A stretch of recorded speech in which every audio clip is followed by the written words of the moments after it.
प्यारे बच्चों नमस्कार। स्वागत है आपका अपना यूट्यूब चैनल एसएम एकेडमी पर।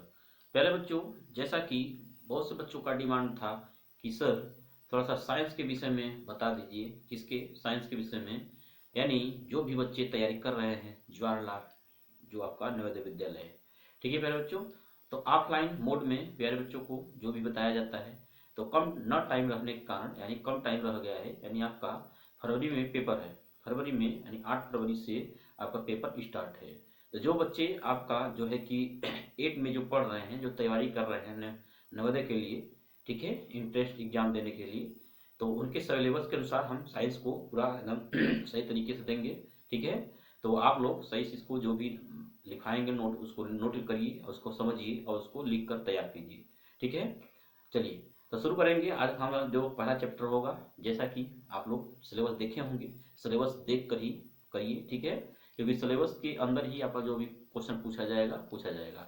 आपको पता होगा जवाहरलाल नेहरू दो आपका विद्यालय यानी जो एंट्रेंस है, यह आपका जो है कि इतने सिलेबस जो है आपका, जैसे हिंदी हो गया, इंग्लिश हो गया। ठीक है, तो जो है कि आपका हिंदी इंग्लिश 15-15 क्वेश्चन का आएगा, 15 नंबर का। ठीक है, जबकि आपका दूसरा है कि जब सबसे ज़्यादा आपका जो है कि मार्क रहने वाले हैं मैथ और साइंस का। ठीक है प्यारे बच्चों, आपका मैथ में 35 क्वेश्चन आएगा, 35 नंबर का। और जो है कि साइंस साइंस यानी विज्ञान, आपका 35 क्वेश्चन 35 नंबर का आएगा। ठीक है प्यारे बच्चों, तो आशा करता हूँ आपको समझ में आ रहा होगा। तो हम आपको बस मैथ और जो है कि साइंस का सिलेबस जो है उसी के आधार पर मैं क्वेश्चन आपका सॉल्व कराऊंगा। ठीक है, चलिए तो आशा करता हूँ समझ में आ गया। यानी 35-35 70 नंबर, यदि आप सही तरीके से कर पाते हैं तो 70 नंबर का आपका यहाँ से हम आपको देने का प्रोवाइड करें कोशिश करेंगे। ठीक है प्यारे बच्चों, चलिए शुरू करते हैं। तो पहला चैप्टर जो है आपका, फर्स्ट लेसन है आपका प्यारे बच्चों, है आपका बल। क्या है प्यारे बच्चों? बल और दाब। तो दाब क्या है प्यारे बच्चों? दाब। ठीक है, यानी फोर्स। क्या है प्यारे बच्चों? Force and pressure.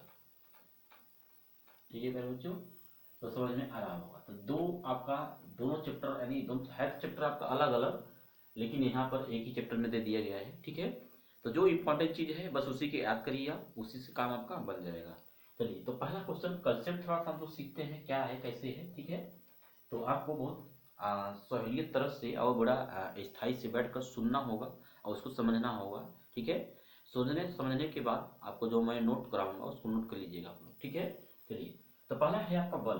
क्या है प्यारे बच्चों? बल यानी बल। तो बल, तो आपका पहला ही क्वेश्चन बनता है बल क्या होता है? क्या बल क्या होता है? क्या होता है प्यारे बच्चों? समझ में आ रहा होगा क्या होता है। ठीक है, तो आप अभी 8 क्लास में हैं। ठीक है, लेकिन समझाते हैं, समझाने की कोशिश करेंगे हम, आपको समझ में आ जाएगा। ठीक है, चलिए अब यहाँ पे बल, तो बल का मतलब क्या होता है? पहले तो सबसे बड़ी बल यानी फोर्स। फोर्स का मतलब क्या होता है? ठीक है, तो जैसे मान लीजिए कोई मैं एक वस्तु लिया।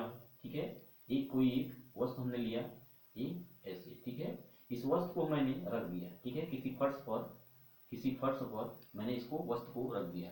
तो यह जो वस्तु है, यह जो वस्तु है, इस वस्तु पर हम क्या लगाएंगे? बल लगाएंगे। क्या लगाएंगे मेरे बच्चों? बल। बल मतलब एफ, यानी बल को हम लिखते हैं यानी फोर्स। फोर्स का पहला अक्षर क्या है? एफ है, यानी कैपिटल लेटर है, इसलिए मैं जहां भाई फोर्स लगाएंगे वो क्या होगा? आपका बल होगा। तो मैंने क्या कहा आपसे कि बल, बल का मतलब क्या होता है? किसी एक वस्तु पर, किसी भी वस्तु पर यदि आप उसको पुश कर रहे हैं एंड ढकेल रहे हैं, तो वह वस्तु किस त्वरण के साथ, किस त्वरण के साथ, मान लीजिए यह वस्तु जो है इसका द्रव्यमान क्या है पहले बच्चों? मान लीजिए द्रव्यमान, तो यहाँ पर दो बातें आपको ध्यान देना होगा। द्रव्यमान क्या? द्रव्यमान, तो इसको समझ लीजिए क्या होता है द्रव्यमान। इसको हम इंग्लिश कहते हैं मास। क्या कहते हैं मेरे बच्चों? मास। ठीक है, मास का मतलब क्या होता है? द्रव्यमान। ठीक है, और दूसरा शब्द इसमें आता है त्वरण। क्या आता है? त्वरण। यदि आप अभी आप लोग नहीं समझ पाएंगे ये चीजें, बस आपको इसको समझना है। इसको कहते हैं एक्सीलेटर। क्या कहते हैं? एक्सीलेटर। एक्सीलेटर। ठीक है, एक्सीलेटर। एक्सीलेटर मतलब जैसे आप गाड़ी चलाते होंगे तो जानते होंगे या फिर देखे होंगे आप, गाड़ी जो एक्सीलेटर कहते हैं लेने के लिए, एक्सीलेटर। एक्सीलेटर का मतलब ये होता है त्वरण। क्या होता है प्यारे बच्चों? त्वरण। ठीक है, अच्छा सब आपको समझ में आ रहा होगा। चलिए, तो त्वरण है आपका, तो त्वरण और द्रव्यमान। द्रव्यमान मतलब क्या होता है कि जो आपने वस्तु लिया है, यानी जो पदार्थ आप लिए हैं, इसका द्रव्यमान। द्रव्यमान मतलब क्या होता है कि कोई भी वस्तु, जैसे ईंट है, ठीक है, या कोई भी वस्तु जिसमें क्या हो, भार हो। क्या है प्यारे बच्चों? भार मतलब जो ओजन हो, ठीक है, लेकिन वो भी डिफरेंट है। एक द्रव्यमान होता है और एक आपका भार होता है, दोनों में डिफरेंट होता है। लेकिन यहाँ हम देख रहे हैं द्रव्यमान। द्रव्यमान मतलब होता है कोई वस्तु वो कैसा, वो भरतू है कि खोखला है, ठीक है। द्रव्यमान मतलब कितना वो मास को एरिया में क्या कर रहा है, कलेक्ट कर रहा है। तो कलेक्ट मतलब ये आपका क्या है, एक द्रव्यमान। तो द्रव्यमान इसका मास है, इसका कैपिटल क्या है, पहला अक्षर क्या है, एम है, इसलिए हम इसको एम से लिखेंगे। किससे लिखेंगे? एम से। यानी इस वस्तु पर हमने एक बल लगाया, तो यह जब बल लगेगा तो यह वस्तु जो होगा, पिंड जो होगा, वस्तु कहिए या पिंड कीजिए, मतलब एक ही है। इस वस्तु को हम जब पुश बल लगाएंगे तो यह वस्तु यहाँ से खसक कर यहाँ चला जाएगा। कहाँ चला जाएगा? मान लीजिए यहाँ से खसक कर यह वस्तु कहाँ पर आ गया, यहाँ पर आ गया, ठीक है मेरे बच्चों। जो वस्तु था यहाँ पर, जो वस्तु आपका यहाँ पर था, यहाँ से घसक कर कहाँ आ गया, यहाँ पर आ गया, इतना आया। तो यहाँ पर जब आया तो किस त्वरण से आया? त्वरण मतलब क्या होता है, एक खसकने की प्रक्रिया है, यानी एक जगह से दूसरी जगह पर जा रहा है। तो किस त्वरण, त्वरण को हम किससे लिखते हैं प्यारे बच्चों? त्वरण को हम लिखते हैं, यानी इसका पहला अक्षर क्या है, ए है, इसलिए हमको ए से लिखते हैं। किससे लिखते हैं? ए से। तो आशा करता हूँ समझ में आ गया। जो आपने बल लगाया, बल लगाने का जो वस्तु पिंड था, यह पिंड किस त्वरण के साथ आगे बढ़ गया, किस त्वरण के साथ आगे बढ़ गया, यही क्या कहलाता है, आपका बल कहलाता है। क्या कहलाता है मेरा बच्चों? बल। ठीक है, तो यहाँ कुछ नोट पॉइंट करेंगे कि बल के विषय में आपको क्या क्या ध्यान रखना है। ठीक है, चलिए पहला पॉइंट इसमें रखेंगे आप, जैसे न्यूटन, न्यूटन का गति का नियम एक होता है, आपने सुने होंगे। पहला है, यहाँ थोड़ा ध्यान देंगे, न्यूटन, न्यूटन के गति का नियम, ठीक है। इसको समझिए पहले क्या है। तो न्यूटन की गति का नियम का मतलब क्या होता है कि कोई वस्तु कैसे गति कर रहा है, कोई वस्तु कैसे गति कर रहा है, वही न्यूटन का गति का नियम कहलाता है। तो न्यूटन ने जो गति दिए थे, यानी किसी वस्तु को किस तरह से आप उसको गति करा रहे हैं, तो वह तीन तरह का होता है। कितने तरह का होता है? तीन तरह का, जिसको हम कहते हैं न्यूटन का प्रथम नियम, गति का, न्यूटन के गति का प्रथम नियम, द्वितीय नियम और तृतीय नियम। ठीक है, चलिए, तो यहाँ पर आपको ये याद रखना है, न्यूटन के अनुसार, यानी न्यूटन की गति का नियम। तो यहाँ जब इन्होंने जो नियम दिया था, पहला नंबर क्या था, पहला नंबर इनका गति का न्यूटन की गति का नियम, पहला नियम क्या था, पहला नियम क्या था, पहला नियम। ठीक है, जो पहला नियम था, पहला नियम को हम जड़त्व का नियम भी कहते हैं। क्या कहते हैं? जड़त्व, जड़त्व का नियम भी कहते हैं। ठीक है, या फिर इस जड़त्व का नियम के साथ साथ इसको गैलीलियो का नियम भी कहते हैं। क्या कहते हैं? गैलीलियो, गैलीलियो, गैलीलियो मतलब एक वैज्ञानिक है, इन्होंने अपना नियम दिया था इनके अनुसार। तो गैलीलियो का नियम, नियम भी कहते हैं। ठीक है, जो गति का पहला नियम था, इसका मतलब ये है। चलिए, अब ये पहला नियम जो दिया गया था, इसका मतलब क्या है, समझिए इसको। गति का पहला नियम क्या होता है, जब कोई वस्तु गति कर रहा है तो वह गति ही करता रहेगा जब तक कि उसका कोई एक बाहर से कोई आप बल न लगाए। जैसे मान लीजिए आप साइकिल चला रहे हैं, साइकिल चलाते हुए जा रहे हैं, तो वहाँ साइकिल जब चलने लगा, तो चल रहा है तो भाई अब कैसे रुकेगा, जबकि जब उस तक उस पर, जब तक आप उस, जो आप साइकिल गति कर रही है, जब तक उसको कोई बाहर से बल नहीं लगाएंगे तो रुकेगा, रुकेगा, लेकिन बहुत समय लगेगा। लेकिन आपको रोकना है तो बाहर से कोई फोर्स लगेगा। जैसे मान लीजिए आप ब्रेक मारते हैं, तो जब ब्रेक मारेंगे तो बाहर से बल दे रहे हैं ना। ठीक है, तो यही क्या कहलाता है, यही है आपका गति का पहला नियम, गति का, न्यूटन की गति का प्रथम नियम यही कहलाता है। ठीक है, तो यही प्रथम नियम से ही ये है। ठीक है, चलिए, तो ये जो आपका जड़त्व पहला समझ में आ गया, कोई वस्तु गति कर रहा है तो वह गति ही करता रहेगा जब तक कि उस पर किसी बाह्य कोई बल न लगे। ठीक है, जैसे आप चल रहे हैं या फिर कुछ गाड़ी है, जैसे चल रहा है, उसको रोकने के लिए आप ब्रेक लगाते हैं, तभी रुकता है ना। तो ये आपका यही, आपको इसी समझना है बस। ठीक है, यानी यही कहलाता है आपका गति का पहला नियम। इसका मतलब जड़त्व का नियम भी कहते हैं, इसे क्या कहते हैं, जड़त्व का नियम। जड़ का नियम भी क्या कहता है कि जब कोई वस्तु चल रहा है तो चलता ही रहेगा जब तक कि उस पर कोई बाहर से बल न लगाकर उसको रोका जाए। ठीक है, चलिए, उसके बाद कहते हैं गैलीलियो का नियम। तो यही आपको गैलीलियो ने भी इसी के विषय में से ही बताया था, इसलिए इसको कहते हैं गैलीलियो का नियम भी कहते हैं। ठीक है मेरे बच्चों, चलिए समझ में आ गया। अब दूसरा नंबर, इसमें एग्जाम्पल बहुत अच्छा अच्छा पूछता है जड़त्व के नियम में।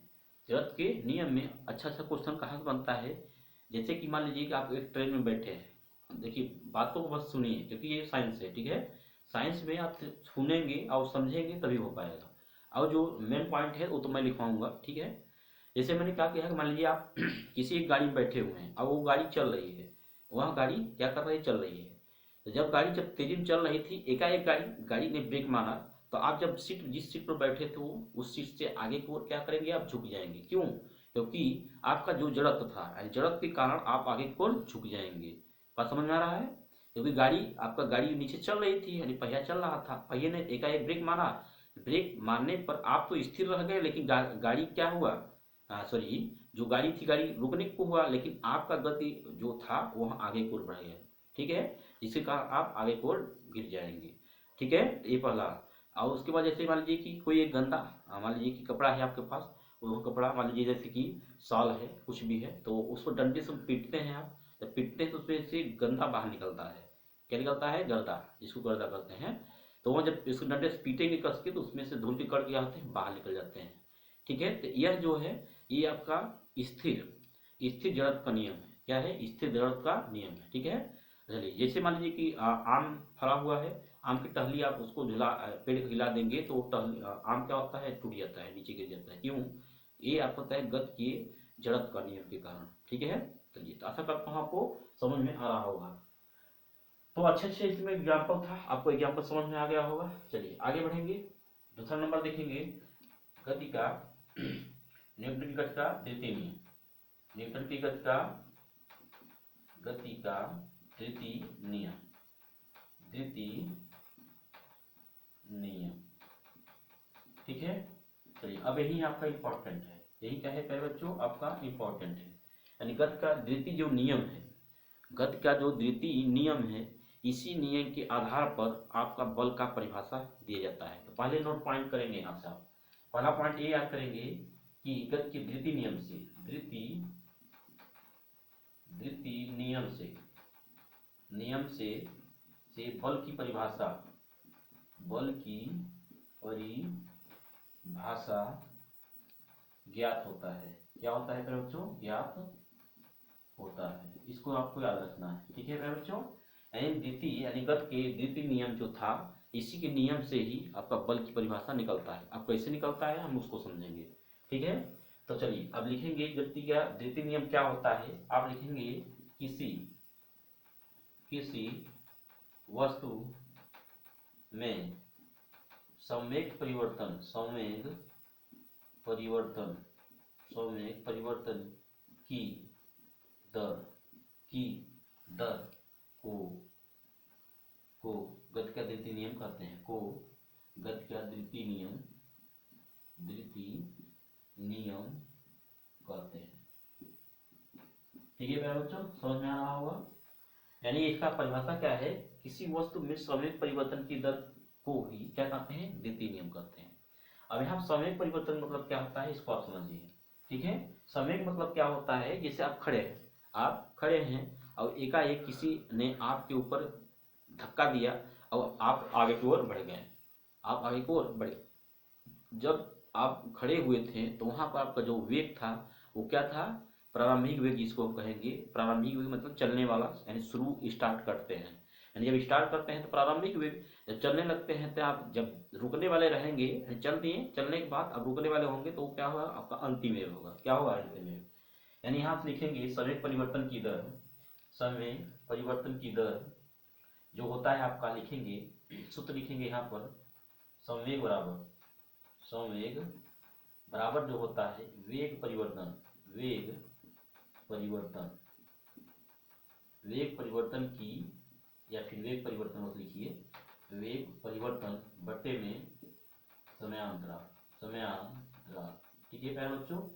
चलिए, समझ में आ रहा होगा, तो इसको नोट करेंगे आप यहाँ से। ये सूत्र है आपका कि संवेग बराबर क्या होता है, तो लिखेंगे वेग परिवर्तन बट्टे में समयांतराल, ठीक है। तो आशा करता हूँ आपको समझ में आ रहा होगा। चलिए, तो यहाँ से अब इसी की सहायता से हम आगे बढ़ेंगे और कहाँ पहुँचेंगे, हम पहुँचेंगे यहाँ पे सूत्र पर, यानी बल पर पहुँचेंगे।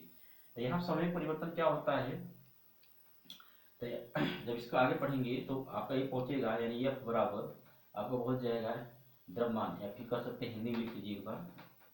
आप लिखेंगे क्या लिखेंगे, लिखेंगे बल बराबर होता है आपका, क्या होता है, द्रव्यमान गुणित त्वरण, द्रव्यमान गुणित त्वरण। तो इस सूत्र को आप याद रखेंगे, ठीक है मेरे बच्चों। चलिए अब यहाँ से जो यहाँ पे हो गया बल का, आपको ये सूत्र याद रखना है, द्रव्यमान गुणित त्वरण। द्रव्यमान को हम m से लिखते हैं, त्वरण को हम किससे लिखते हैं, a से लिखते हैं। तो कह सकते हैं बल F को हम बल को F से लिखते हैं, और द्रव्यमान को भी मैं बताया था m से, और इंटू या फिर जैसे कर दीजिए इंटू त्वरण को हम किससे लिखते हैं, a से। तो आपका यहाँ से भी ये बन जाएगा, F बराबर m है, F बराबर m, ठीक।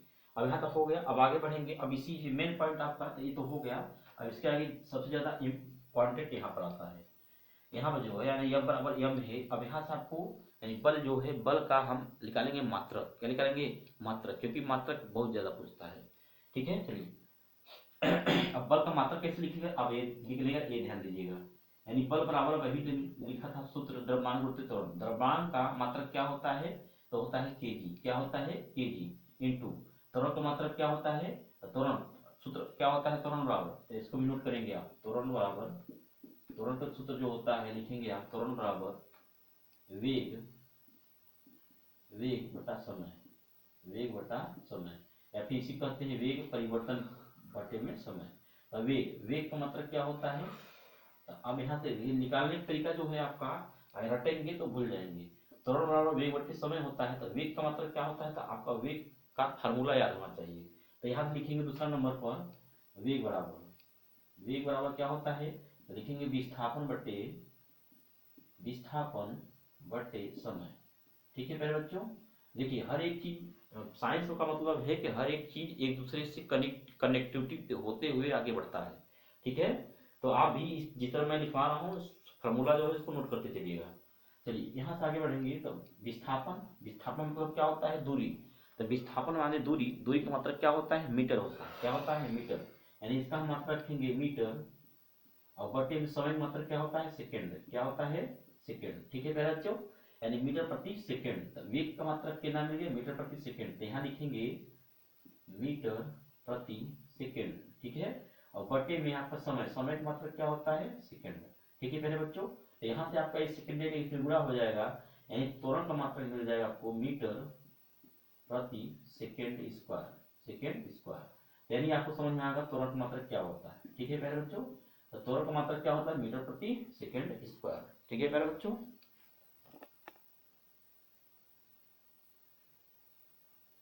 चलिए फिर यहाँ थोड़ा दिख नहीं रहा है, ठीक है मेरे बच्चों। देखिए ये ऐसे दिख रहा है, तो आपको मिल गया होगा, ठीक है। यानी यहाँ से आपका त्वरण का मात्रक मिल गया, यहाँ पर त्वरण, तो वेग बटा समय था, वेग का मात्रक मैंने यहाँ से निकाला मीटर प्रति सेकंड, तो इसकी जगह मैंने इसको रख दिया मीटर प्रति सेकंड बटे में सेकंड। अब सेकंड में आ गया, देखिए सेकंड गुणा हो जाएगा, सेकंड स्क्वायर हो जाएगा, यानी मीटर प्रति सेकंड स्क्वायर, ठीक है मेरे बच्चों। चलिए तो आशा करता हूँ इतना आपको समझ में आया। अब कोई नोट भी करेंगे, फार्मूला जो है आपका, यहाँ से इसको नोट करके इसको याद भी कर लेंगे। ये हुआ मात्रा, यानी कहने मतलब मीटर प्रति सेकंड स्क्वायर, ये किसका मात्रक हो गया, यह हो गया आपका त्वरण का, किसका, त्वरण का। अब इसी फार्मूले जो अभी अभी आपने निकाला था, क्या निकाला था, ये वाला यहाँ पर, ये क्या है आपका, द्रव्यमान है, द्रव्यमान मतलब क्या था, केजी, इंटू एक त्वरण है, त्वरण का मात्रक अभी निकाला था, क्या था आपका, मीटर प्रति सेकेंड स्क्वायर, ठीक है। यहाँ से आगे इसको बढ़ाएंगे, तो ये आपका इंग्लिश में लिख सकते हैं, आगे तो केजी में हिंदी में लिख देता हूँ, केजी यानी किलोग्राम, ठीक है, किलोग्राम मीटर प्रति सेकेंड। इसको लिख सकते हैं केजी मीटर प्रति सेकेंड स्क्वायर, ठीक है। तो ये आपका फॉर्मूला किसका बन गया, ये आपका मात्रक बन गया केजी मीटर प्रति सेकेंड स्क्वायर, ये आपका बल का मात्रक हो गया। अब ये बल का मात्रक जो होता है इसको हम न्यूटन भी कहते हैं, क्या कहते हैं, न्यूटन भी कहते हैं, बात समझ में आया। तो ये बल की जो मात्रक है ये आपका एसआई मात्रक है, लिखेंगे आप बल का एसआई मात्रक, एसआई मात्रक क्या होता है, तो आप कहेंगे केजी मीटर प्रति सेकेंड स्क्वायर, या इसी कहते हैं न्यूटन। क्या कहते हैं? न्यूटन। बात समझ में आया? चलिए आशा करता हूं आपको समझ में आ गया होगा। तो ये जो मात्रक है आपका एसआई मात्रक है। क्या है? एसआई मात्रक। ठीक है प्यारे बच्चों, चलिए तो इसको मैं आगे यहाँ मिटाकर इसके ऊपर हम बताएंगे कैसे इसको करना है। तो अगर जितना लिखवा रहे हैं आप उसको नोट करते चलिएगा और समझते चलिएगा, इतना आपको याद रखना है। अब लिखेंगे ये एसआई मात्रक हो गया, और इसके बाद हम लिखेंगे बल का, बल का सीजीएस, सीजीएस मात्रक, सीजीएस मात्रक होता है आपका तो यही देखिए जो आपका देखिए सीजीएस, ये आपका एसआई मात्रक, एसआई मात्रक का होता है केजी मीटर प्रति सेकेंड। अब इसी को मैं सीजीएस में चेंज करूंगा। सीजीएस मतलब क्या होता है? सेंटीमीटर। आप लोग नहीं जानते होंगे, सेंटीमीटर, सेंटीमीटर। और जी मतलब क्या होता है? ग्राम। क्या होता है? ग्राम। ठीक है। एस का मतलब क्या होता है? सेकेंड। क्या होता है? सेकेंड। ठीक है मेरे बच्चों, तो सीजीएस मतलब क्या होता है? सेंटी, ग्राम और सेकेंड। तो कहने मतलब जो ये आपका केजी में है, यानी केजी में है ना, तो केजी में है, इसको हम चेंज करेंगे किसमें? ग्राम में। किसमें? ग्राम में। तो कह सकता हूँ इसी चीज को आप कन्वर्ट कर देंगे, जो ये है फार्मूला, इसी को कन्वर्ट कर देंगे किसमें? ग्राम में। ग्राम में और उसके बाद सेकेंड में सेंटीग्राम मीटर। तो ये ग्राम है, इसको चेंज करेंगे तो लिखेंगे आप एफ बराबर, अभी मैं लिखवा था जो केजी, क्या था? केजी मीटर प्रति सेकेंड स्क्वायर था। तो केजी का मतलब क्या होता है? एक केजी कितना ग्राम होता है? तो आपको पता है 1000 ग्राम होता है। ठीक है। इंटू मीटर, तो एक मीटर में कितना सेंटीमीटर होता है? तो आपको पता होगा 100 सेंटीमीटर। ठीक है मेरे बच्चों। और बट्टे में से सेकेंड स्क्वायर है तो सेकेंड स्क्वायर इस तरह रह जाएगा, सेकेंड स्क्वायर नहीं चेंज होगा। ठीक है। अब देखिए यहाँ पर आपका 3 जीरो, यहाँ पर 2 जीरो, यानी इसको कर सकते हैं 10⁻5 और मीटर या फिर सेंटीमीटर, ग्राम सेंटीमीटर प्रति सेकेंड स्क्वायर। ठीक है प्यारे बच्चों। चलिए तो कहने का मतलब ये है कि जो आपको ए मिल रहा है मात्र ग्राम सेंटीमीटर प्रति सेकेंड स्क्वायर, यही है आपका क्या? सीजीएस मात्रक। क्या है? सीजीएस मात्रक। ठीक है मेरे बच्चों। तो मैंने इस चीज को किस में कन्वर्ट किया हूँ? तो ये जो चीज था आपका, ये आपका एसआई का था। क्या था मेरे बच्चों? एसआई मात्रक था। और ये आपका जो बन रहा है, ये किसका मात्रक बन रहा है? ये वाला, ये मात्रक का बन रहा है आपका, क्या बन रहा है? सीजीएस में। किसमें? सीजीएस में। ठीक है मेरे बच्चों। तो कहने मतलब एसआई यूनिट और सीजीएस में क्या संबंध होता है, इसको लिखेंगे आप। ठीक है। चलिए नोट करिए इसको फटाफट तो आप लिखेंगे यहाँ से कि अच्छा इसका एक इसका किसके बराबर था? न्यूटन के बराबर था ना। यहाँ मैं बताया था ना, इसको मैं न्यूटन भी कहते हैं, तो इसको न्यूटन कह सकते हैं। कहने मतलब ये है कि एक न्यूटन बराबर क्या हो जाएगा? यहाँ से जो दिया जाता है 10⁻5। अच्छा इतना। अब यहाँ ध्यान दीजिएगा, जो सीजीएस में आपका ग्राम सेंटीमीटर पर सेकेंड स्क्वायर है, इसको हम डाइन भी कहते हैं। क्या कहते हैं? डाइन भी कहते हैं। बात समझ में आया? यानी कहने मतलब एक न्यूटन बराबर 10⁻5 डाइन। क्या होता है प्यारे बच्चों? डाइन। डाइन। ठीक है। चलिए तो समझ में आ गया। तो यहाँ पे ये बहुत इंपॉर्टेंट है, ये वाला, ये जो संबंध है आपका, ये आपका एमकेएस या फिर कह सकते हैं एस, क्या कहते हैं उसको, एसआई और जो है कि आपका सीजीएस में दोनों का रिलेशन है। यानी एक न्यूटन बराबर 10⁻5 डाइन होता है। ठीक है। इसको आपको याद रखना है। तो प्यारे बच्चों ये हुआ आपका बल के विषय में। क्या? बल के विषय में। तो बल का जो परिभाषा निकला था, द्वितीय नियम से निकला था, आपको ये याद रखना है और कैसे ये निकला। ठीक है। अब आगे हम देखेंगे यही बल का तृतीय नियम भी देख लेते हैं इसी समय, यानी गति का जो तृतीय नियम होता है उसको भी देख लेते हैं। ठीक है। तो लिखेंगे बल गति का तीसरा नंबर, बल फिर गति का तृतीय नियम या न्यूटन का तृतीय नियम, न्यूटन, हाँ न्यूटन का तृतीय नियम, तृतीय नियम। ठीक है। चलिए ये क्या होता है इसको समझिए। गति का तृतीय नियम जो होता है, यह क्या होता है? इसी को हम क्रिया प्रतिक्रिया के नाम से भी जानते हैं। क्रिया प्रतिक्रिया, क्रिया प्रतिक्रिया बल भी कहते हैं, बल भी कहते हैं। ठीक है। इसका मतलब समझ लीजिए क्या है, बस हो जाएगा। क्रिया मतलब क्या होता है? क्रिया मतलब करने वाला। मान लीजिए आप किसी वस्तु कोई काम कर रहे हैं, मान लीजिए आपने ढकेला ऐसे, मान लीजिए जैसे दीवार है, दीवार पर आप ठोस करेंगे, ढकेलेंगे, तो जितना बल आप उसके ऊपर लगाएंगे उतना बल आप पर भी वो लगाएगा। ठीक है, बात समझ में आ रहा है? यानी जितना आप क्रिया करेंगे उतना ही कोई दूसरा वस्तु जो होगा वो आपके ऊपर प्रतिक्रिया करेगा, तभी तो क्रिया होगा और प्रतिक्रिया होगा। बात समझ में आ रहा है? तो यही जो नियम है यही कहलाता है क्रिया प्रतिक्रिया या न्यूटन का तृतीय नियम।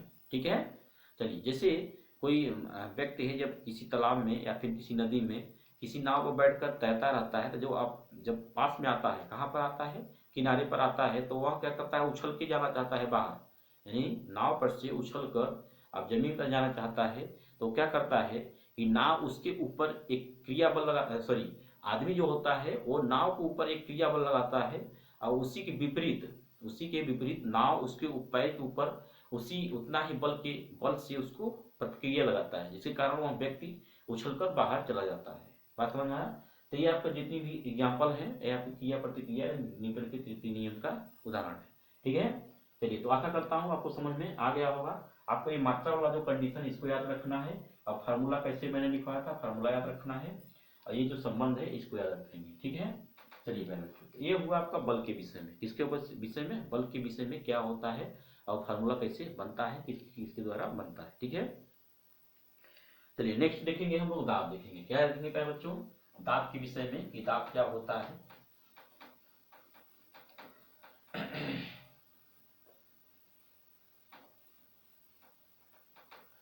चलिए जी, देखिए आपका जो सिलेबस है सिलेबस पे उसका ज़्यादा नहीं ध्यान रखना है, बस इतना ही याद रखिएगा कैसे कैसे परिवर्तन हुआ है।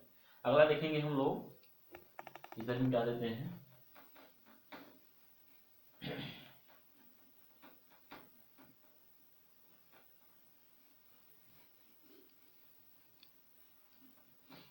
चलिए देखेंगे प्रेशर। क्या देखेंगे?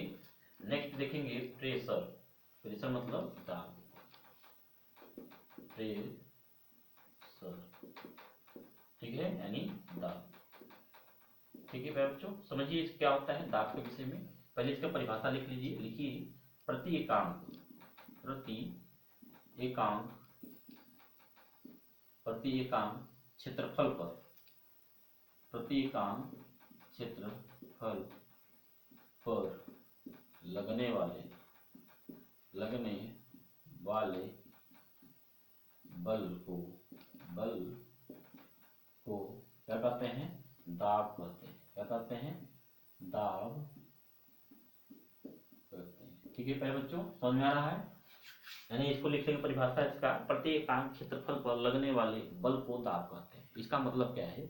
इसका मतलब मान लीजिए ये आपका क्या है, एक सैंपट है, इस सैंपट पर मान लीजिए मैं बल कुछ लगा रहा हूँ, यानी ऐसे, ठीक है, यहाँ पर, यानी कितने एरिया पर आप कितना फोर्स लगाकर यानी बल लगाकर इस पर पुश कर रहे हैं, यानी प्रति एकांक, यानी कोई भी वस्तु है किसी एक एकांक एरिया पर आप कितना बल से उसको पुश कर रहे हैं। ठीक है, जैसे बॉक्सर जो होता है, बॉक्सर क्या करता है, वो अपने उंगली हाथ से उसको ऊपर मारता है, पुश करता है, तो पुश करता है तो जितने एरिया को पुश कर रहा है वही क्या कहलाएगा आपका? दाब कहलाएगा। क्या कहलाएगा प्यारे बच्चों? दाब। ठीक है, चलिए यहाँ पे ध्यान देना है, क्या क्या चीजें मेन है इसमें ध्यान दीजिए।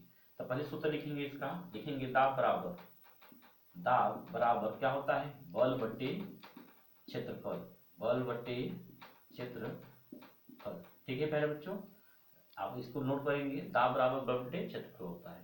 चलिए अब इसका मतलब क्या होता है, इस फार्मूले का मतलब होता है क्या होता है, पहले तो मात्रा निकाल लीजिए कैसे मात्रा निकलता है। तो मैंने बताया था बल का मात्रा में बताया था क्या होता है, न्यूटन। क्या होता है प्यारे बच्चों? न्यूटन बटे में क्षेत्रफल। क्षेत्रफल क्या होता है? क्षेत्रफल बराबर सूत्र होता है क्या? क्षेत्रफल बराबर सूत्र क्या होता है, तो आप लोग पता होगा, लंबाई गुणे चौड़ाई, लंबाई गुणे चौड़ाई। तो लंबाई का मात्रक मीटर होता है, लंबाई का मात्रक मीटर होता है इंटू चौड़ाई का मात्रक भी मीटर होता है। तो मीटर मीटर गुणा कर देंगे तो मीटर स्क्वायर हो जाएगा, यानी कि हम क्षेत्रफल मात्रा कितना हो जाएगा? Metre square. तो कहने मतलब यहाँ न्यूटन प्रति मीटर स्क्वायर, मीटर स्क्वायर। ठीक है मेरे बच्चों, अब यही न्यूटन प्रति मीटर स्क्वायर जो है इसी को हम पास्कल भी कहते हैं। क्या कहते हैं? पास्कल। क्या कहते हैं प्यारे बच्चों? पास्कल। तो यह कहिए चाहे यह, दोनों एक ही बात है। तो ये जो आपका मात्रक है आ रहा है, ये आपका एम्पियर्स मात्रक है। क्या प्यारे बच्चों? ये जो आपका है ये तो समझ में आ गया। चलिए अब इसका ये जो बता रहा हूँ, ये जो पास्कल, ये किसका कौन सा मात्रक है? एम के एस, या फिर इसी कहते हैं एसआई मात्रक। क्या कहते हैं? एसआई मात्रक। ठीक है, एम का मतलब क्या होता है मीटर, के का मतलब केजी और एस का मतलब सेकंड। ठीक है, तो ये दोनों एक ही चीज है। एसआई जो आपका है इसका मतलब ये जो एसआई एक पद्धति है, इस पद्धति से या फिर कह सकते हैं एक तरह का ये आपका इसके द्वारा इसको बनाया गया है। ठीक है, कहने मतलब ये तो दाब बराबर बड़ा क्षेत्रफल, यहाँ से आप इसका मात्रक निकाल लेंगे। ठीक है, चलिए तो ये आपका क्या होगा एसआई मात्रक। अब इसके आगे इसको इसी मात्रक को हम किस में लिखेंगे, अब इसी मात्रक को हम लिखेंगे सीजीएस पद्धति में। किसमें, सीजीएस पद्धति में। ठीक है, चलिए तो सीजीएस पद्धति निकालिए। तो अभी अभी चलिए दाब बराबर क्या लिखेंगे, दाब बराबर तो बल न्यूटन प्रति मीटर स्क्वायर यानी पास्कल। तो कहने मतलब ये जो आपका न्यूटन प्रति मीटर स्क्वायर है इसी को चेंज करेंगे सेंटीमीटर में। किसमें, सेंटीमीटर में। तो अभी अभी आप लोगों ने न्यूटन न्यूटन प्रति में मीटर स्क्वायर ऐसे लिखेंगे। अब यहाँ पर जो न्यूटन आया था तो न्यूटन अभी मैं सूत्र बताया था, बल बराबर क्या लिखा था आपका, बल बराबर एफ बराबर एम ए था, एम इंटू ए। तो इसको अब निकाल रखे थे तो क्या है इसका न्यूटन किसके बराबर था, के जी मीटर प्रति सेकेंड स्क्वायर था। ठीक है, यानी न्यूटन का आप चेंज करेंगे तो न्यूटन तो इसकी जगह रख दीजिए तो क्या है के जी मीटर प्रति सेकेंड स्क्वायर और पूरे बट्टे में मीटर स्क्वायर, सेकेंड नीचे रह जाएगा यानी के जी मीटर प्रति second square into m square. अब यहाँ से एम स्क्वायर दो ठो है, यहाँ पे एक है तो एक कट जाएगा तो बचेगा के जी प्रति सेकेंड स्क्वायर से रहेगा इंटू मीटर। ठीक है, तो ये आपका जो अभी बन रहा है ये आपका बन रहा है कौन सा, अभी के जी है ना, के मतलब एम के एस के यानी मीटर। ठीक है, अब ये जो मीटर नीचे है ऊपर ले जाएंगे तो आपका के जी मीटर घात से माइनस हो जाएगा और सेकेंड स्क्वायर। अब इसी को आप चेंज कर देंगे किसमें, सेंटीमीटर में। तो आपको पता है एक एक केजी में यानी एक केजी में कितना ग्राम होता है, तो 1000 ग्राम होता है। 1000 ग्राम इंटू आपका मीटर है तो एक मीटर बराबर कितना सेंटीमीटर होता है, 100 सेंटीमीटर। ठीक है, तो माइनस में माइनस लगा देंगे उससे और सेकेंड स्क्वायर से है तो इसको उतार दीजिए। ठीक है, चलिए यहाँ तक हो गया। अब 2 शून्य यहाँ 3 शून्य यहाँ 10 घाते 5 हो जाएगा और g m minus 1 upon second square. यहाँ ध्यान देना है तो जी ग्राम मीटर प्रति मीटर प्रति सेकेंड जो है आपका, इसी को हम क्या कहते हैं, इसको हम कहते हैं बार, क्या कहते हैं, या फिर ये सीजीएस है, क्या है सीजीएस। ये आपका जो बनना है सीजीएस मात्रक बन रहा है और यो बन रहा है ग्राम प्रति मीटर स्क्वायर सेकेंड। ये आपका माइनस है ना तो नीचे आ जाएगा, तो ग्राम प्रति मीटर प्रति सेकेंड स्क्वायर। ठीक है, तो इसको हम डाइन क्या कहते हैं, डाइन नहीं यहाँ पर लेंगे, इसको कहते हैं बार, क्या कहते हैं बार। ठीक है, तो कहने मतलब यहाँ से आपका फार्मूला बनता क्या है, तो न्यूटन प्रति मीटर स्क्वायर को हमने पास्कल कहा था, क्या कहा था पास्कल। तो यहाँ से नोट में लिखेंगे, नोट लिखेंगे आप, एक पास्कल बराबर होता है 10 घाते 5, यहाँ पर बार मिल गया ना, तो बार क्या हो गया बार। ठीक है प्यारे बच्चों, तो यहाँ से एक पास्कल आपको ये डायरेक्ट याद रखना होगा कि एक पास्कल बराबर कितना बार होता है, एक पास्कल बराबर 10 घाते 5 बार होता है। प्यारे बच्चों समझ में आ रहा है। चलिए तो ये सब थोड़ा नोटेड पॉइंट था मात्रक के विषय में, मात्रक कैसे बनता है और कौन कौन सा मात्रक होता है। ठीक है, अब यहाँ पे एक पॉइंट और नोट करेंगे आप कि यहाँ जो बार है ये बार का कहाँ यूज होता है, यानी ये जो बार है लग रहा है आप लिखेंगे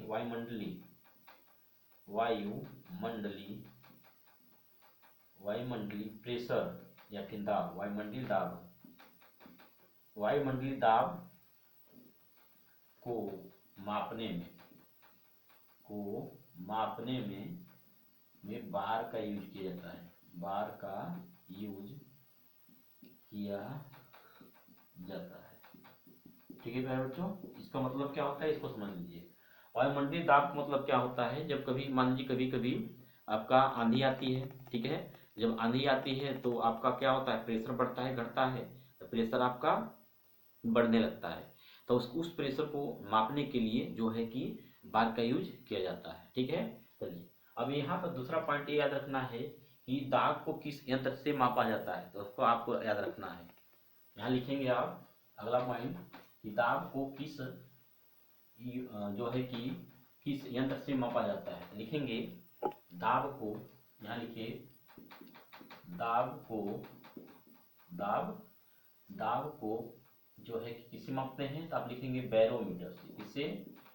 बैरोमीटर से मापते हैं, ठीक है प्यारे बच्चों। चलिए, तो यहाँ इसको आप नोट करेंगे।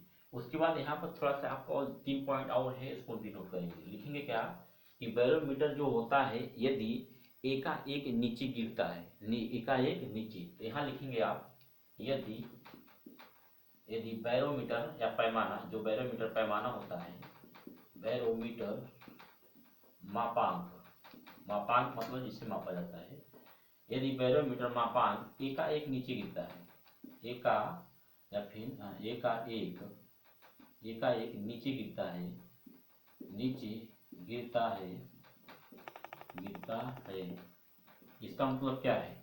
यदि बैरोमीटर का जो मापन होता है यदि एकाएक नीचे गिरता है, इसका मतलब है आंधी तूफान आने वाली है, आंधी तूफान आने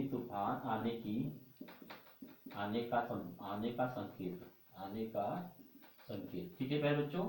एंड जो बैरोमीटर आपका होता है यदि वो एकाएक नीचे को गिर गया, जो स्केल होता है, स्केल सहायता से मापा जाता है ना, तो स्केल यदि आपका एकाएक नीचे गिर गया, इसका मतलब है कि आपके एरिया में या फिर जिस एरिया में जो है बैरोमीटर लगाया गया है उस एरिया में आपका क्या आंधी तूफान आने वाला है, ठीक है, इसका मतलब है। अब इसके बाद इसी पॉइंट, पहला पॉइंट, दूसरा पॉइंट इसमें लिखेंगे यदि बैरोमीटर मापांक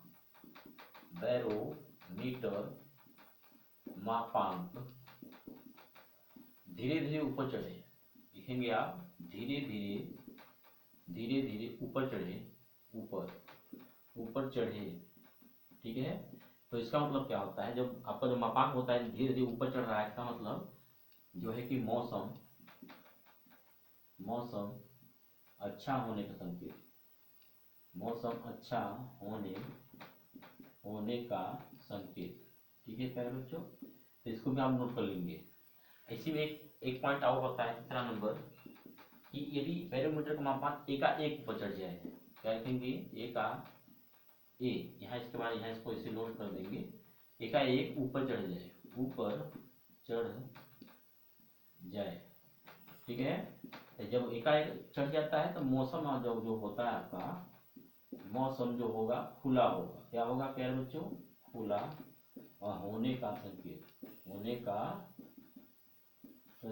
प्यारे बच्चों समझ में आ रहा होगा, ठीक है। यहाँ से 3 पॉइंट आपको याद रखना हो।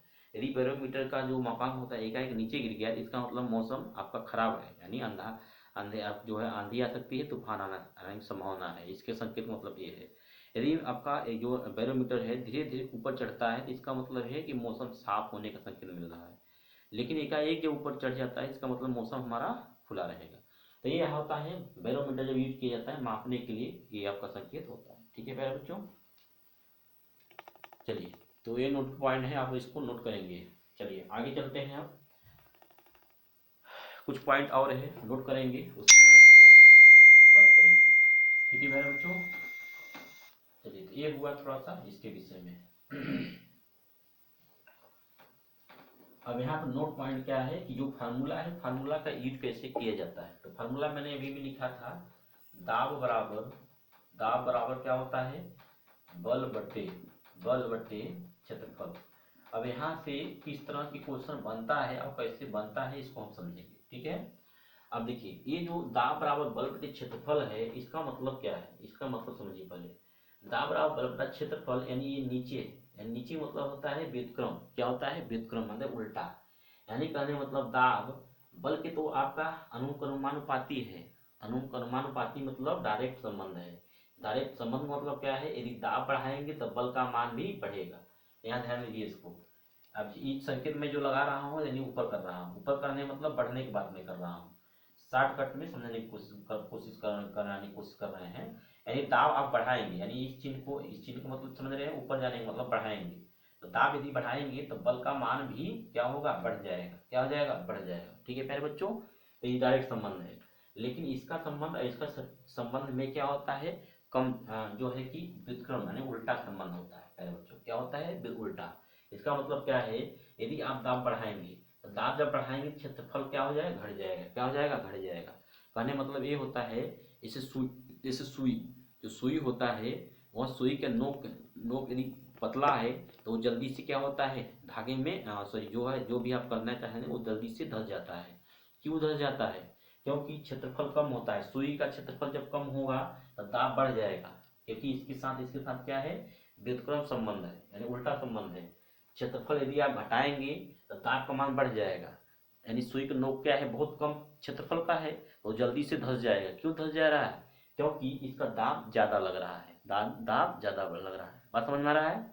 अब उसी में मान लीजिए, अब जो है कि एक खराब क्या ले लीजिए, चाकू ले लीजिए। उस चाकू से आप किसी चीज को काटेंगे तो यदि वो उसका नोक जो होगा यदि पतला नहीं रहेगा, जल्दी कटेगा, नहीं कटेगा। क्यों नहीं कटेगा, क्योंकि उसका जो क्षेत्रफल है वो बढ़ जाएगा, ज्यादा हो जाएगा। क्षेत्रफल ज्यादा होने के कारण क्या होगा, वो धीरे धीरे कटेगा, यानी सही कटेगा नहीं। क्यों नहीं कटेगा, क्योंकि दाब उस पर सही से नहीं लगेगा। बात समझ में आ रहा होगा, ठीक है। चलिए अब इसी पर और भी क्वेश्चन देखिए कैसे कैसे बनता है दाब पर। जैसे दो पहिया होता है, क्या होता है, पहिया, यानी जो जैसे कि ट्रेन, ट्रेन के पहिए क्या होते हैं, बहुत पतला होता है, बहुत पतला, यानी जो पहिया है उसका क्षेत्रफल कम है। जब क्षेत्रफल कम होता है तो उसके ऊपर क्या होगा, क्षेत्रफल जब कम होगा तो प्रेशर क्या हो जाएगा, दाब बढ़ जाएगा। क्या हो जाएगा, बढ़ जाएगा। बात समझ में आ रहा है। जब प्रेशर ज्यादा, दाब जब बढ़ जाएगा ज्यादा, इसीलिए जो पहिए उनके होते हैं वो पास पास रखे जाते हैं। बात समझ में आया। चलिए ये बात समझ में आया। और दूसरी बात ये है कि जैसे आपका टायर होता है, टायर जो होता है आपका थोड़ा सा मोटा रखा जाता है। मोटा रखने के कारण क्या है कि यदि आप क्षेत्रफल बढ़ाएंगे, यानी जो आपका जैसे आपका ट्रैक्टर का पहिया हो गया, जीप के पहिए हो गए, तो ये जो होता है थोड़ा सा मोटा होता है। मोटा होने में पहिए जो क्षेत्रफल होता है ज़्यादा होता है। तो क्षेत्रफल ज़्यादा होने के कारण यदि हम बढ़ाएंगे तो ये घट जाएगा। बात समझ रहे हैं कि नहीं। यानी आप इसका क्षेत्रफल यदि बढ़ाएंगे तो ये दाब बढ़ जाएगा। कहने मतलब जब पहिया क्यों मोटा रखा जाता है, पहिए को मोटा इसीलिए रखा जाता है कि उसका जो पहिया क्षेत्रफल है बढ़ जाएगा। क्षेत्रफल बढ़ने के कारण जो है उसके ऊपर दाब कम लगेगा। बात समझ में आ रहा है। चलिए आशा करता हूँ आप लोग समझ में आ गया होगा। अब इसी की बेस पर और मैं क्वेश्चन लेने की कोशिश करूंगा। कैसा कि ये तो हुआ आपका दाब के विषय में, कि दाब जो साधारण तरीके से होता है, लेकिन दाब आपका पानी के अंदर भी लगता है। ठीक है, पानी के अंदर वाला समझते हैं। जैसे आप लोग देखे होंगे कभी कभी कि मान लीजिए ऐसा, ठीक है, ऐसे मान लीजिए ये क्या है आपका, एक तालाब या फिर कह सकते हैं एक बांध है। क्या है, बांध। बांध मतलब क्या होता है, बांध आप लोग देखे होंगे जहाँ पानी को रोका जाता है। ठीक है, चलिए यहाँ से, अब यहाँ से एक चीज ध्यान देना है कि लिखेंगे, क्या लिखेंगे, तो दाब बराबर, तो दाब बराबर ये जल के लिए, किसके लिए, जल के लिए। तो यहाँ लिखेंगे जल, जल के लिए, जल के लिए जो दाब होता है, यहाँ सूत्र लिखेंगे, दाब P बराबर होता है रो जी एच। क्या होता है, रो जी एच। अब यहाँ पे ये बहुत इंपॉर्टेंट है। अब यहाँ ध्यान देना है, P का मतलब प्रेशर यानी दाब, और G का मतलब होता है गुरुत्वीय त्वरण। क्या होता है, गुरुत्वीय त्वरण। क्या होता है प्यारे बच्चों, गुरुत्वीय त्वरण। ठीक है, अभी मैं बताऊंगा इसके विषय में डिटेल से क्या होता है, लेकिन यहाँ समझ लीजिए गुरुत्वीय त्वरण। एच मतलब क्या होता है, एच मतलब ऊंचाई। क्या होता है, ऊंचाई या गहराई, ऊंचाई या गहराई। ठीक है प्यारे बच्चों। चलिए अब यहीं से अभी जो रो यानी घनत्व है, ये आपका घनत्व है। क्या है प्यारे बच्चों, घनत्व। रो क्या है, घनत्व है। जी क्या है, गुरुत्वीय त्वरण। एच क्या है आपका, ऊंचाई या गहराई। अब यहाँ से समझिए इसका मतलब क्या है। ये आपके जल के लिए, किसके लिए, जल, यदि जो जल भरा हुआ है, यहाँ ध्यान दीजिए, ये जो जल भरा हुआ है, यदि इसकी ऊंचाई आप बढ़ाते जाएंगे, जल की जो मात्रा है इसकी यदि ऊंचाई आप बढ़ाते जाएंगे। अब देखिए यहाँ कैसे कैसे संबंध बनता है।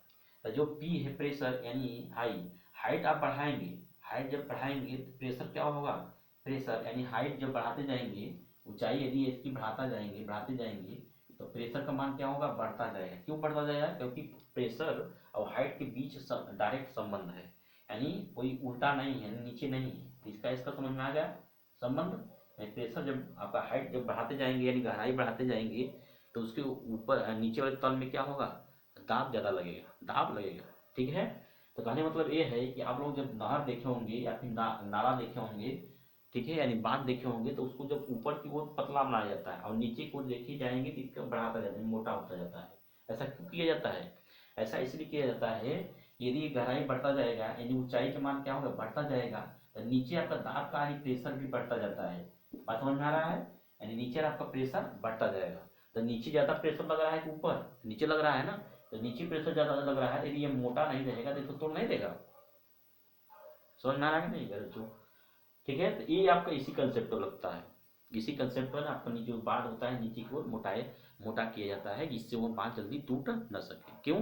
क्योंकि नीचे जब ऊंचाई गहराई बढ़ती जाएगा तो जो है जल का सतह से और अंदर की ओर दाब का प्रेशर बढ़ता जाएगा, यानी प्रेशर बढ़ता जाएगा। प्रेशर बढ़ने के कारण इसको मोटा बनाया जाता है, जिससे यह टूट न सके। ठीक है मेरे बच्चों, चलिए तो आशा करता हूँ ये सब कंसेप्ट आपको समझ में आ रहा होगा।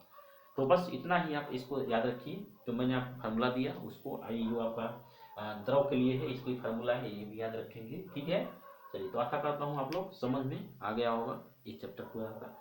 ठीक है, जो मेन पॉइंट था मैंने आपको दे दिया, पूरा नोट करके उसको सही से समझिए, एक बार नहीं 2 बार वीडियो देखिए, सब समझ में आ जाएगा। ठीक है पैरोट, अच्छा हाँ, एक चीज़ और आपको, एक चीज़ नोट कर लीजिएगा आप, एक चीज़ और नोट करिएगा, इंपॉर्टेंट नोट है। एक का मतलब ये है कि पृथ्वी की सतह से, पृथ्वी के सतह, पृथ्वी के सतह से ऊपर, कहाँ ऊपर जाने पर वायुमंडलीय दाब, या फिर कह सकते हैं दाब का मान, का ऊपर जाने पर आपका दाब का मान घटता जाता है, घटता जाता है। ठीक है बच्चों, इसको नोट कर लीजिएगा, ये बहुत इंपॉर्टेंट है। यानी पृथ्वी की सतह से, यानी आप यहाँ पृथ्वी पर है, यदि पृथ्वी से ऊपर जाएंगे तो आपका जो वायुमंडलीय दाब होता है, यानी दाब जो प्रेशर होता है वो कम होता जाता है। क्या होता है? कम होता जाता है। अब इस पर एग्जाम्पल देखिए, तो आप लोग सुने होंगे कि जो जब कोई व्यक्ति किसी वायुयान में यानी जहाज में जब यात्रा करता है तो वह फाउंटेन पेन मतलब ये जो आप लोग यूज करते हैं, ये जो आपका जो होता है स्याही वाला जो होता है, इसको लेकर जाने के लिए मना है। क्यों मना है? क्योंकि ऊपर जाने पर जो है कि प्रेशर जो है कम हो जाता है। प्रेशर कम होने के कारण जो रिफिल जो होता है, रिफिल में जो स्याही होती है उस स्याही में, यानी ऊपर जाएंगे प्रेशर कम हो जाएगा, जब प्रेशर कम होगा तो उसमें से स्याही जो होता है वो बाहर निकल जाएगा, जैसे अनिल लड़ा जाएगा, बाहर लड़ा जाएगा, आपका सल्टोड खराब हो जाएगा, इसलिए उसको नहीं लिया जाता है। तो ठीक है, इसी मूवी में, यानी आप मूवी देखे होंगे 3 इडियट में, इसलिए उसमें बोला है, क्या बोला है कि जो है कि स्पेस में जब कोई व्यक्ति जाता है तो वह जो है कि पेन का नहीं यूज करके एक पेंसिल का यूज किया जाता है। किसका? पेंसिल का। पेंसिल की यूज क्यों करता है? क्योंकि पेंसिल जो होता है आपका एक ठोस पदार्थ है, उसमें प्रेशर पर, उसके ऊपर प्रेशर कोई प्रभाव नहीं पड़ता है। ठीक है भाई बच्चों, समझ में आ गया होगा। तो ये नोट पॉइंट था कि पृथ्वी की सतह से ऊपर जाएंगे तब का दाब जो होता है कम होता है। ठीक है, चलिए अब यही रीजन होता है क्या, बहुत भी रीजन, जैसे आप लोग सुने होंगे क्या कि कोई व्यक्ति जिसका ब्लड प्रेशर हाई हो, यानी बीपी जिसका यदि हाई होता है, उसको वायुयान में यात्रा करने के लिए मना किया जाता है। क्यों किया जाता है? क्योंकि जिस व्यक्ति का प्रेशर यानी ब्लड प्रेशर यदि हाई रहता है तो ऊपर जाने पर, यानी जहाज से जब वह यात्रा करेगा ऊपर जाएगा तो प्रेशर ऊपर कम होने के कारण उसका प्रेशर हाई, ब्लड प्रेशर जो है और हाई हो जाएगा। और हाई होने के कारण जो व्यक्ति होगा वो व्यक्ति के नाक से ब्लड आने लगता है। क्या आने लगता है? ब्लड। इसलिए आपका बीपी, यानी आप यात्रा करेंगे तो आपका बीपी पहले चेक किया जाता है कि आपका बीपी कितना नॉर्मल है और कितना हाई जा सकता है। ठीक है, तो आशा करता हूँ अच्छे से आपको समझ में आया होगा, बहुत मजा आया होगा। इसको वीडियो को सही से अच्छे से जो है कि देखिए, एक बार नहीं 2 बार देखिए, जितना मैं कंसेप्ट दिया हूँ इस कंसेप्ट से आपको बहुत कुछ सीखने को मिलेगा। ठीक है प्यारे बच्चों, चलिए तो रखूंगी बात इसी को। अब आपका नेक्स्ट चैप्टर हम लोग देखेंगे, जो चैप्टर भी होगा। ठीक है, चलिए बात इसी रखेंगे। जय